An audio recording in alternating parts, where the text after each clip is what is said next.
ایک شہر جہاں سچ کو صرف چھپایا نہیں بلکہ کچلا جا رہا تھا۔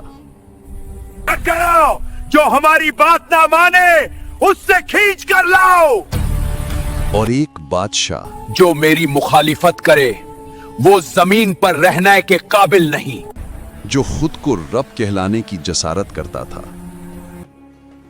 میں ہی تمہارا رب العالی سب سے بڑا مالک ہوں۔ جبکہ اس کے تخت کے نیچے بے قصور لوگ خوف، خاموشی اور ظلم کی زنجیروں میں جکڑے ہوئے تھے۔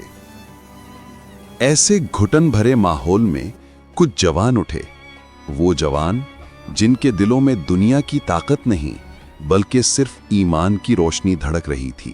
ان کا فیصلہ نہیں، ایک قربانی تھا۔ یہ راستہ کانٹوں سے بھرا تھا۔ کیا یہ پتھر ہمارا مالک ہو سکتا ہے؟ پھر وہ چل پڑے، دنیا ان کے پیچھے رہ گئی۔ یہ قصہ ایک ایسے شہر کا ہے جہاں ہر طرف شرک کا غلبہ تھا۔ اس صنم نے ہماری نصرت کی ہے، ہاں ہماری نصرت۔ لیکن ان اندھیروں کے بیچ کچھ جوانے صالح بھی موجود تھے۔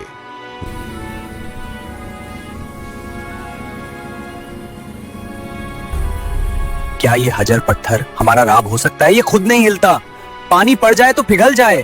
کلیج یہ زمین آسمان کا خالق ہی واحد مالک ہو سکتا ہے۔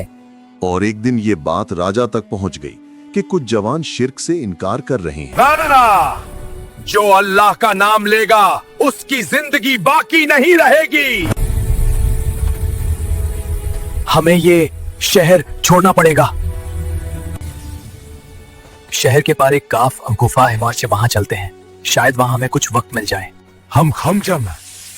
ہم کفر نہیں چھوڑ رہے، ہم غلط نظام چھوڑ رہے ہیں۔ اور پھر ایک دوسرے کا ہاتھ مضبوطی سے تھام کر وہ ظلم سے بھرے شہر سے باہر نکل آئے۔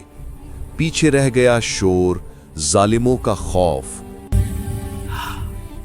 ہم محفوظ ہیں، اب صرف اللہ پر توکل۔ ربنا آتنا من لدنک رحمتان۔ اور آگے بس ایک راستہ، اور دلوں میں صرف اللہ پر بھروسہ۔ اس رات کی گہری خاموشی میں جب پہاڑوں پر اندھیرا ٹھہر سا گیا تھا، اللہ نے ان پر ایسی نیند طاری کی جو عام انسان کو نصیب ہی نہیں ہوتی۔ ایک غیر معمولی نیند، ایسی نیند جو وقت کی رفتار روک دے۔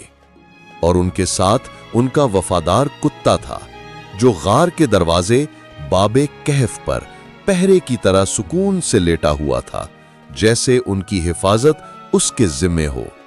انہیں خبر بھی نہ تھی کہ جس نیند کو وہ ایک لمحہ سمجھ رہے تھے، اللہ نے اسے 300 سال میں بدل دیا تھا۔ ہم کتنی دیر سوئے؟ شاید 1 دن یا آدھا دن، لیکن ہوش سے جانا۔ یہ دینار لو۔ جب وہ شہر میں داخل ہوا تو سب کچھ بدل چکا تھا۔ لوگ اب رب العالمین آبادی اس کے گرد جمع ہو گئی۔ اسے محسوس ہوا کہ کچھ عجیب و غریب واقعات ہو چکے ہیں۔ یہ بلد میرا ہی ہے، یہ سب اتنا تبدیل کیسے ہوا؟ یہ تو وہی لوگ لگتے ہیں جن کا ذکر ہمارے بزرگ کرتے تھے۔ اور ان کی زبان سب ویسا ہی تھا جیسا پہلے تھا۔ یہ لمحہ اس کے لیے حیرت اور سکون کا ملا جلا احساس لے کر آیا۔ دنیا بدل گئی تھی۔ لوگوں نے سمجھنا شروع کر دیا کہ حق یعنی سچائی عارضی طور پر چھپ تو سکتا ہے، لیکن یہ کبھی مٹ نہیں سکتا۔